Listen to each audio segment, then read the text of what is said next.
আসসালামু আলাইকুম রহমতুল্লাহ। ডক্টর মোহাম্মদ ইউনুসকে নিয়ে তারেক মনোয়ারের একাল সেকাল। তারেক মনোয়ার সাহেব একজন বিখ্যাত ওয়াজি। সেকালের বক্তব্য একটা ডক্টর মোহাম্মদ ইউনুসকে নিয়ে একটু শুনুন, তারপরে একালেরটা বলবো, তারপরে কিছু কমেন্ট পড়ে আপনাদেরকে শোনাবো। আমার নিজের একটা কথাও ইনশাল্লাহ বলবো না, সব তারেক মনোয়ারের কথা আর যারা ওই ভিডিওতে কমেন্ট করেছিল তাদের কথা। তারেক মনোয়ার সেকালে বক্তব্য দিয়েছিলেন এরকম: এখন একজনের চেহারা খুব দেখা যায় টেলিভিশনে। বাংলাদেশের মহিলাদেরকে বিবস্ত্র করার জন্য গ্রামে গঞ্জে সুদের মতো কবিরা গুনাহকে পৌঁছে দেওয়ার জন্য সবচেয়ে বড় অবদান যিনি রেখেছেন তার নাম হলো ডক্টর ইউনুস। সুদ এত বেশি কেন কোনো ব্যাংকে নাই যত বেশি গ্রামীণ ব্যাংকে, এবং এই সুদ দিয়ে তিনি মানুষের বাড়িঘর ভেঙে নিয়েছেন তার অসংখ্য নজির আছে। যদি ইসলাম থাকতো তাহলে হাজার হাজার জিনার দায়ে তাকে শাস্তি দেওয়া হতো। আমার নবী সাল্লাল্লাহু আলাইহি ওয়াসাল্লাম বলেছেন, 1 টাকা যে সুদ খায় 42 বার তার মায়ের সাথে জিনাহের গুনহা তার আমল নামায় ওঠে। এই অপকর্মের সাথে যে জাতিকে লিপ্ত করেছে তার জন্য আমাদের কোনো শ্রদ্ধা থাকবে? মানে ওয়াজের মাহফিলে উনি এভাবে বলেছেন।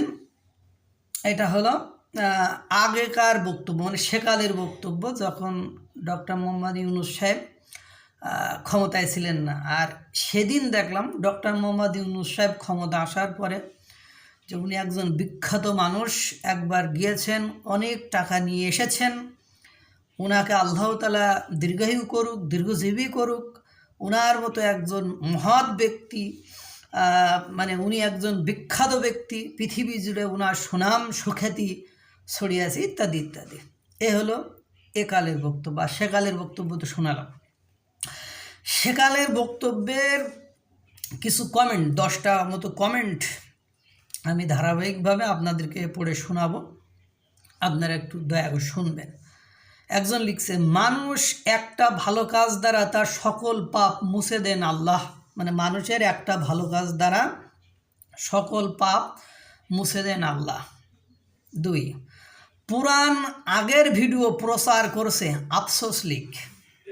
3, তাহলে বাংলাদেশের সকল ব্যাংক ও এনজিও প্রতিষ্ঠানগুলো বন্ধ করে দেওয়া হোক। 4, আরে ভাই, এটা 15-16 বছর আগের আলোচনা, তখন ডক্টর ইউনুস সাহেব গ্রামীণ ব্যাংকের এমডি পদে ছিলেন। আর তাছাড়া এখন উনি গ্রামীণ ব্যাংক তো দূরের কথা, কোনো ব্যাংকের সাথেই উনি জড়িত নাই। সে কারণেই তো এখন আলেম উলামারা তাকে আর সমালোচনা করতেছে না। 5, তারেক মনোয়ারের ভক্ত ছিলাম, তার এক কথায় আমার মতো ক্ষুদ্র একজন ভক্ত হারালেন তিনি। না জেনে কথা বলা খুবই অপছন্দ করি। ওই মানুষগুলোকে বিনা জামানতে টাকা দিয়ে সাহায্য করাটা যদি অন্যায় হয় তবে আপনি সাহায্য করেন সবাইকে। গ্রামীণ ব্যাংকে সুদ সবচেয়ে কম, তাও তিনি তা থেকে কোনো টাকা নেন না। 6, মনোয়ার সাহেব তো 1990 সালে অনেক কিছু করছে, তারপর রকেট সোর্সে ইন্টারন্যাশনাল ফুটবলার ছিল, ডোনাল্ড ট্রাম্পের বাসায় যেত, আরও কত কি। 7, অনেক আগের ওয়াজ এটা, মানে অনেক আগে এটা অবৈধ ছিল, এখন এটা বৈধ হয়ে গেছে। মানে এনাদের কথায় যেটা বোঝা যায়, অনেক আগে এটা অবৈধ ছিল, এখন এটা বৈধ হয়ে গেছে। এবং বলছে যে উনি এখন আর গ্রামীণ ব্যাংকের এমডি নেই। তাহলে গ্রামীণ ব্যাংকের এমডি না থাকলে গ্রামীণ ব্যাংকের ওই যে 666 কোটি টাকা মাপ পেয়ে যাওয়া, তারপরে 2025 না 27 না 29 সাল পর্যন্ত গ্রামীণ ব্যাংকের ট্যাক্স মওকুফ করে দেওয়া, এই সুযোগ সুবিধা কেন উনি দিতে গেলেন? যাই হোক, আল্লাহ ভরসা, আপনারাই জানেন, আমি জানি না এগুলো।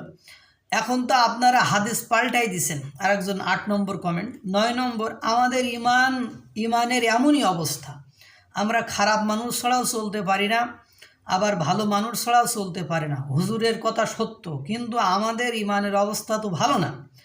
আমরা হয় ভারত না হলে আমেরিকা, এই দুইটাতে আটকায় আছি। আল্লাহ ভিত্তিক যে জীবন ব্যবস্থা, কোরআন ভিত্তিক যে জীবন ব্যবস্থা সেটা থেকে দূরে সরে যাওয়ার কারণেই আজকে আমাদের ভাগ্য পরিবর্তন হচ্ছে না। যাই হোক, 10 নম্বর, সুদের মানে বাড়িতে দাওয়াত খাওয়ার সময় হাদিস মনে পড়ে না, এ হলো অবস্থা। আমি প্রায় একটা কথা বলি, everything is fair in love and war. ভালোবাসা এবং যুদ্ধে সব কিছু ন্যায় অন্যায় বলি কিছু নেই, সব কিছু ন্যায়। তা আমি এ বিষয় নিয়ে কোনো মন্তব্য করতে চাই না। একটা ভিডিও দেখলাম, ভিডিও দেখে বিভিন্ন কমেন্ট পড়লাম, কমেন্ট আপনাদেরকে পড়ে শোনালাম। তো এটাই হলো আমাদের নীতি। এক দার্শনিক বলেছিলেন, মানুষ হলো রাজনৈতিক জীব, রাজনীতির প্রয়োজনে মানুষ সব কিছু করতে পারে। আর একজন দার্শনিক বলেছেন, man is selfish by his own nature. মানুষ স্বভাবতই স্বার্থপর, স্বার্থ দরকার হলে, স্বার্থে ঘা পড়লে মানুষ এরকমই করে। যাই হোক, আপনারা, আল্লাহ তাআলা আপনাদেরকে সকলকে ভালো রাখুক, সুস্থ রাখুক। আসসালামু আলাইকুম ওয়া রাহমাতুল্লাহ।